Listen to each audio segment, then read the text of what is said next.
Ladies and gentlemen,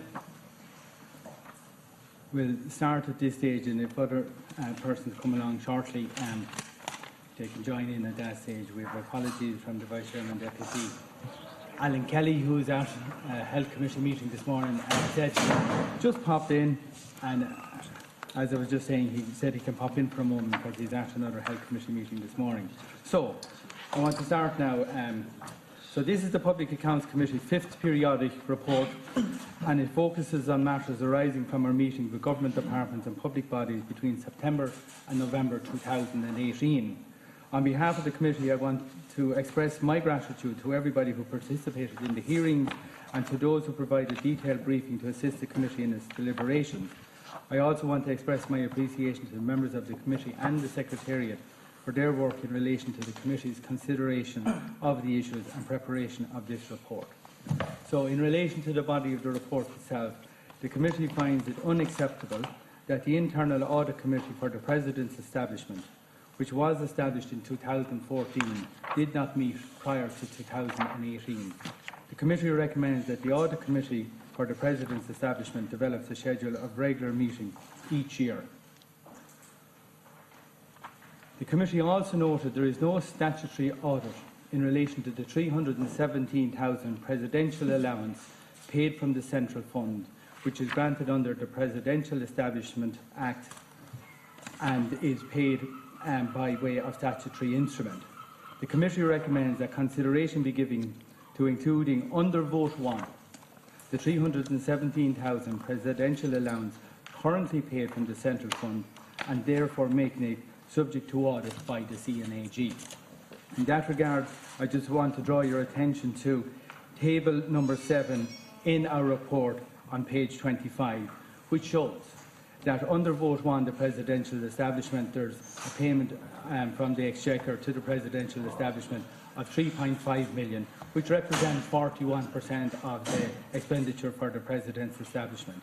Other departments, mainly the OPW, Department of Justice and Defence, make payments of £4.6 million in respect of the President's establishment through their votes, which is also audited by the CNAG, and that represents 55% of the vote. The presidential allowance of £317,000 would represent approximately 4% of the total expenditure in respect of the President's establishment. So we take the view that if 96% of that expenditure for the President's establishment can be audited by the CNAG, there's no reason why you should not audit the full 100%. Then we moved on to the Office of Public Works and the Department of Health.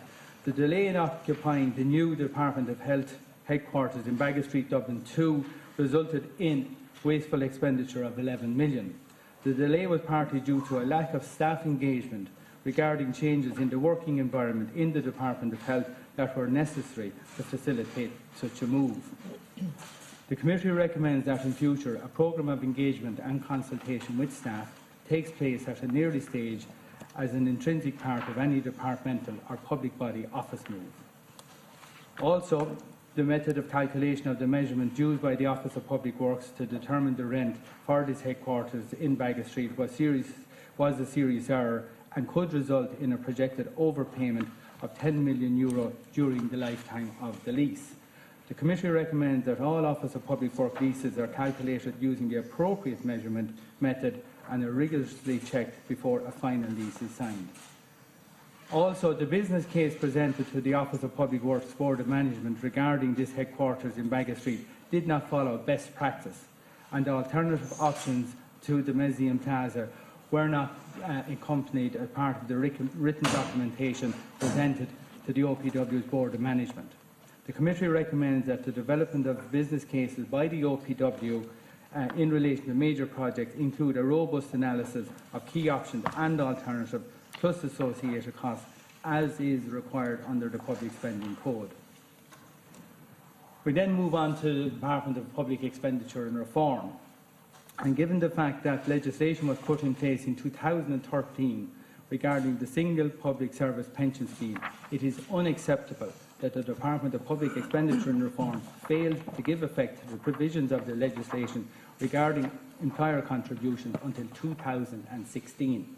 This was due to a lack of advanced preparatory work by the Department.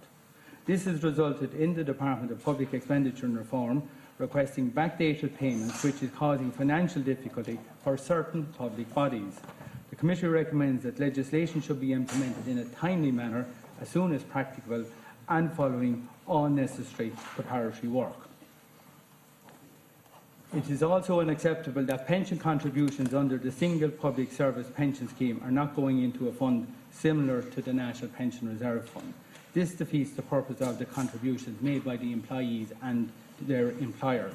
The Committee recommends that consideration be given to investing these pension contributions in a fund similar to the National Pension Reserve Fund. Also, in relation to the same department, we note repeated and regular overruns undermine the credibility of the annual estimates.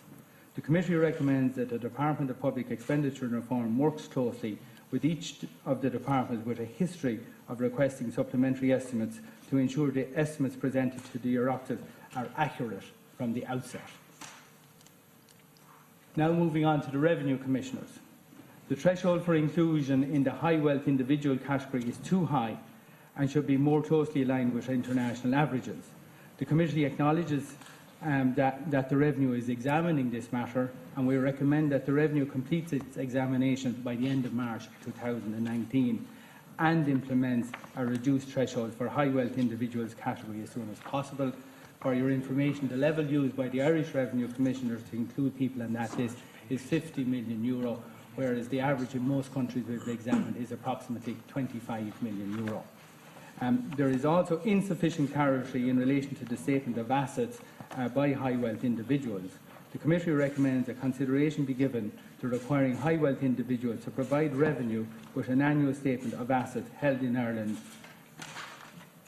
Now finally, on a related topic, I want to take this opportunity to announce that the Public Accounts Committee is today publishing its 2018 annual report. In 2018, the Committee held 41 meetings. The Committee sat for a total of 185 hours in public session, and 237 witnesses spoke at these meetings.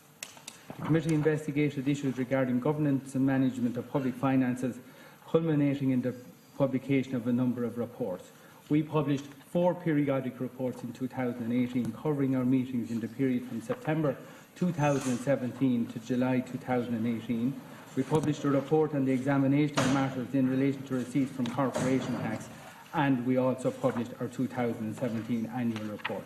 That concludes my opening statement. I'm happy to take questions, and as is normal here, I will pass some of the questions along to different committee members who may want to respond to matters in the report or to the questions here before us today. Thank you. Sean, there's no members of Fine Gael here today, and there's been a lot of talk in recent months about their lack of interest or lack of engagement with the committee. They've got the poorest attendance record of any committee members. Can you comment on that, please, and why is that, do you think? Well, as chairman of the committee, the membership is approved by Dáil Éireann. I, as chairman of the committee, won't comment on any party political issue in terms of memberships of political parties. I would encourage all members to attend all meetings, and what I would say is strictly the question for you is a matter for the Fine Gael party, not for the Public Accounts Committee. I can take it as a vote of confidence that they're happy in our work when they don't see any reason to come and say otherwise. Do you really think that the fact they're not here means that they think the committee's doing a good job? Well, or is it more indicative of them not agreeing with much of what the committee's doing at this stage? No, I think you've just looked at a periodic report here. I don't envisage any reason why any member of the committee would have a problem with any of the recommendations we made here today. And as for each members, they received an original working document prepared by the Secretariat, which the committee members then used to help draft their report. And they probably saw the general lines the Secretariat having summarised the meeting that we held where we were actually going to head in our draft report. And they would have all seen that, and I can only take it that if they had any observations in relation to any recommendations or the contents of that report, they will pass them along. I personally have not received any comment from any members of the committee not present here today that they've had any issue with the report. Okay. Seán, if we just ask you a question just from the meeting last week. Obviously, Mr. Quinn didn't attend. Is there any plans to bring him in, and if so, what date? And secondly, I know Catherine Murphy was the person who asked him to attend. Catherine, you might want to make some comment on that as well. What I will say, the focus of today's meeting is to launch our periodic report up to last Christmas, right? So the meeting we had in the last few weeks will be included in our next periodic report. But I understand, as chairman of the committee, he will be attending the committee in the coming weeks as a director of the National Paediatric Development Board, and they are scheduled to come before the committee in a few weeks' time. Well, it was obviously in the context of his role as head of the Office of Government Procurement that I suggested that we invite him in. I actually didn't know his name at the time, and essentially it was to see if there were institutional gaps in terms of the oversight that there should be in relation to large capital projects.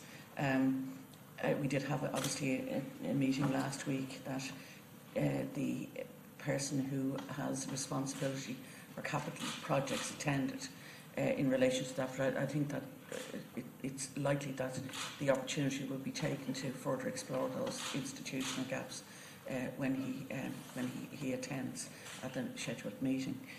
Could I make mention of something in the report, if that's all right?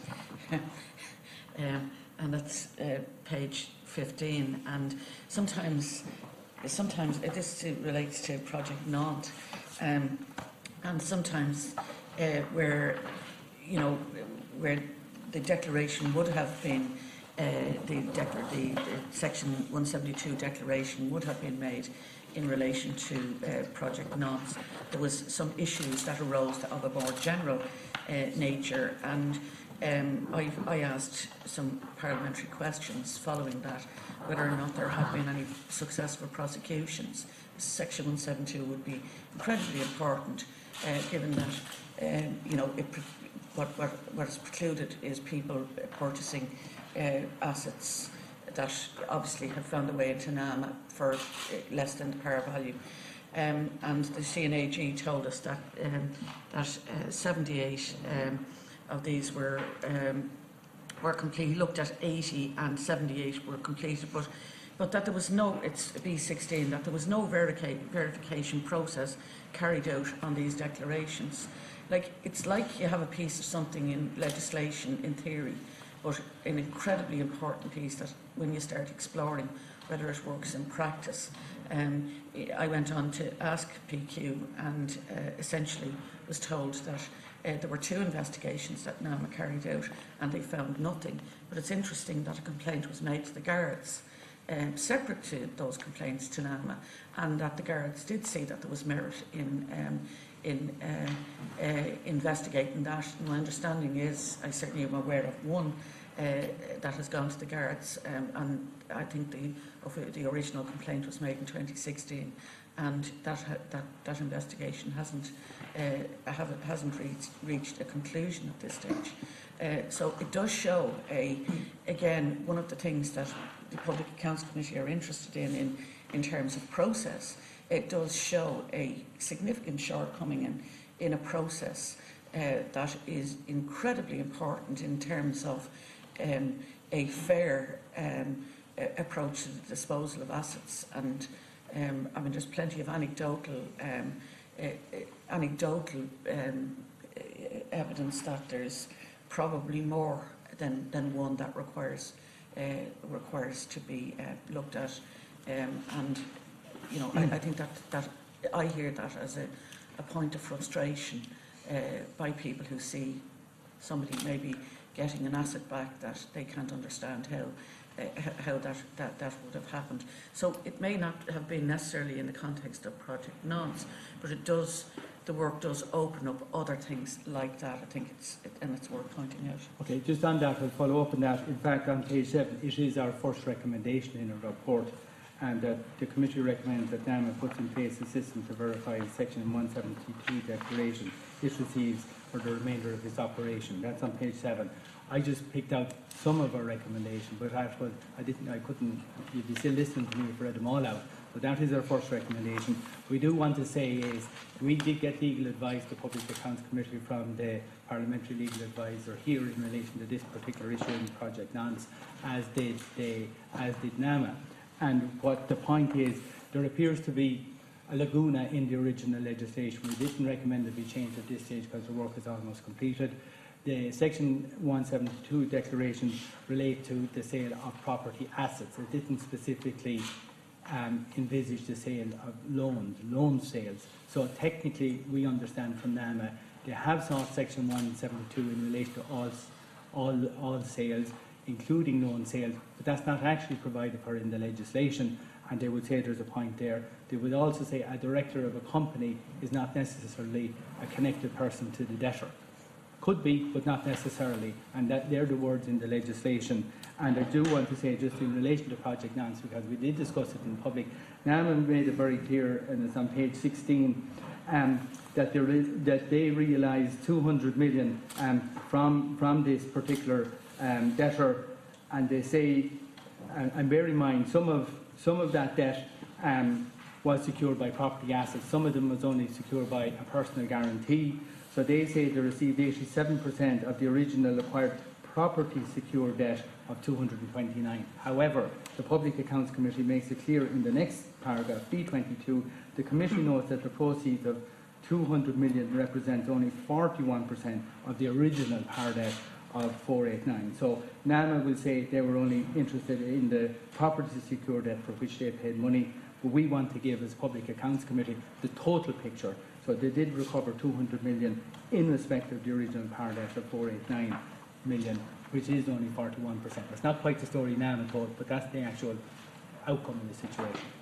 In terms of Section 172 then, given the fact that, you know, it would seem not to apply to loan sales, strictly speaking, and given the fact that, you know, a director of a company is not seen as someone being... necessarily. Like, is it the view of the committee that Section 172 is tight enough then? No, it is the view of the committee, and we discussed it in private session. It is the view of the committee that, and I mentioned, there was a lacuna in the legislation. I think when NAMA was... What needs to be done then? Well, okay, I'm explaining it. It's clear when NAMA was reset, maybe the Oireachtas contemplated sale of assets. They probably at that stage didn't look far enough down the road to look at loan sales, which were separate from property sales, and Section 172 didn't cover the loan sales.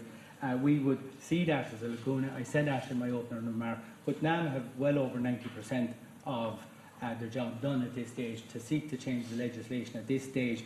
We just didn't go there. We took the practical view, and backed up by the CNAG, that there is not sufficient verification of the Section 172 declaration, and there's nothing preventing NAMA continuing to examine previous Section 172s that they have a concern about that have been signed, maybe in respect to transactions that have been completed, to satisfy themselves before they complete the work, that they did go through that process.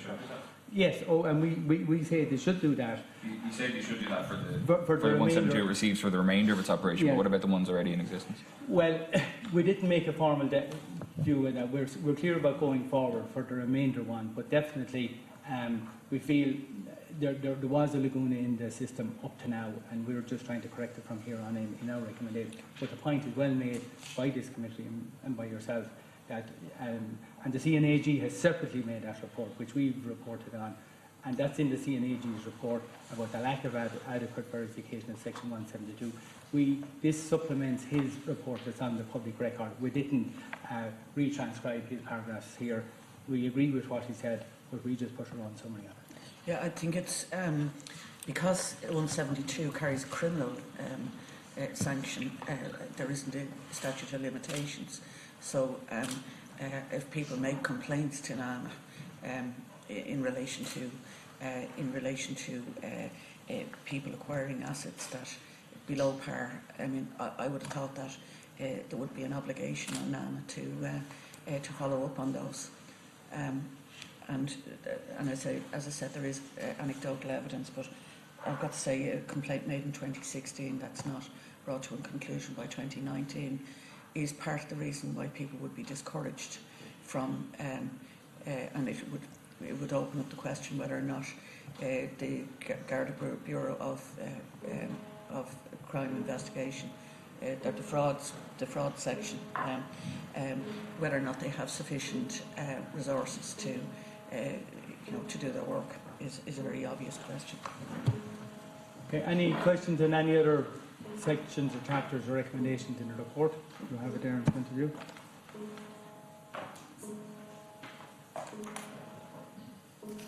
Just on the presidential office, obviously that came up during the presidential election. Yeah. Do you have a schedule for when you're likely to examine that further, and were you happy with the level of transparency offered by the presidential office on a number of matters? I'll be very clear on that. I think we said all along, it is probably remiss of the Public Accounts Committee over the decades that it didn't look at vote 1. There are 42 votes that the PAC should examine on a regular basis. I think it would have been more helpful had the PAC over the decades been in the habit of doing that. It fell to us to do it. There was criticism of the closest to the election. Our meeting was on the 25th of September. The election was on the 26th of October, just a bare month. But we made the point at that stage that we would come back to the vote on the President's establishment on a regular basis, outside of the election cycle.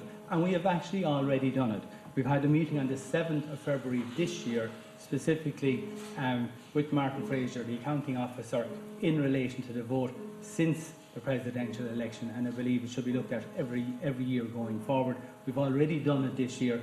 Nobody raised any constitutional issues when we looked at it in February. Some people raised it last year. I understand, and I do acknowledge it was close to the election. However, this is the marker I'm putting down from the Public Accounts Committee. Some people have already suggested that the Public Accounts Committee shouldn't be looking at issues in close proximity to elections, lest there's influence in an election. So the logic of that is, and some people have said this, we shouldn't be looking at anything got to do with local authorities or European affairs in the run-up to the local and European election. The logic of that is, if you're coming near the term of the Dáil of 5 years, the PAC should in some way stand down because there's an election guaranteed to happen in the near future. We will continue our work, as you know, without fear or favour, regardless of the election cycle. And the last Public Accounts Committee met right up until the day the Dáil was dissolved, and that's the way it should be. But I accept valid criticism about it. It was our first time to look at the presidential election so close to the election, and I think had the practice been established over previous decades, it wouldn't have been such a hullabaloo. We've now corrected it, and we've already done it for the current year. So just a quick supplementary on that. And you asked about transparency. Well, just a quick supplementary on that, given the fact you raised it. Are you going to look at local authorities in the lead up to May's elections? No, what I mean by local authorities, the local elections are on. We will certainly look at the Department of Environment, Housing and Planning any time between now and the local elections, not the local authorities. As you know, we did have 4 chief executives of local authorities in 2 weeks ago dealing with the housing issue, but we will continue to deal with those issues regardless of the dates of various elections. They don't come under our remit. Yeah, and be clear, the local authorities don't come under our remit, but the departments who give out the money to the local authorities do. Deputy Cassells. Just on that point, figure, if you look at both the President's establishment, that was raised as a controversial issue and it was brought in and it had a spend of some $2.5 million. But when you look at the table and the breakdown, you suddenly find that there's actually many multiples of that because it comes in under, say, on Garda Síochána, in different departments, and you find it's actually 4 times the amount than the actual amount that's actually taken in the appropriation account. And the same is true with local authorities. And you saw it with John McCarthy 3 weeks ago when he was before the PAC as well, because now you see something like Michael Ring's department spending 62 million on town and village schemes. That's flowing through the department. You're actually now seeing spends coming in before the Public Accounts Committee, yet they're actually receiving funds, cross-departmental funds, and they're not coming under the scrutiny because you'd have to pull the Secretary-Generals in all on the same day to make sure they're all in the same room and they're all singing off the same hymn sheet. And so I think that was the one thing that discussion that day with the President's establishment threw up, and it was just as relevant again with the local authorities 3 weeks ago. Do you think that the records of that audit committee in the Department of Taoiseach should be public? No, and the reason why we say that is, or the reason we didn't say that, and we considered that was, I think, in a suggestion from the Secretary, but the committee considered that it is not normal practice across all the other votes and all other government departments for the Audit Committee report to be printed as a matter of course. And for us to have recommended that for the Office of the President, I think would have been a step too far when it's not the standard practice. However, we will say, and the comfort we have on that issue in relation to the Audit Committee's report, we rely on the Controller and Auditor General to carry out his audit report, and he has complete and total access to all the records of the audit committees in all government departments, including the President's establishment, now that they've started to meet actually this year or in the last 12 months, and he examines all that, and if any issues come to his attention, he will certainly report on them and bring it to the PAC. It's a broader issue, not specifically for the President's establishment. I know there generally across other government departments, those minutes can be obtained through FOI. On occasions we have requested them where the need arises, but like we haven't asked across every government department that every audit committee meeting minutes should be published, because, you know, if the need arises, yes, but we didn't come to that conclusion at this point. Okay. Gentlemen, and ladies, that covers it. You've got it all there, and you've seen a summary of the report. And we do want to thank you for coming in for the launch of our periodic report number 5 and our 2018 annual report. Thank you.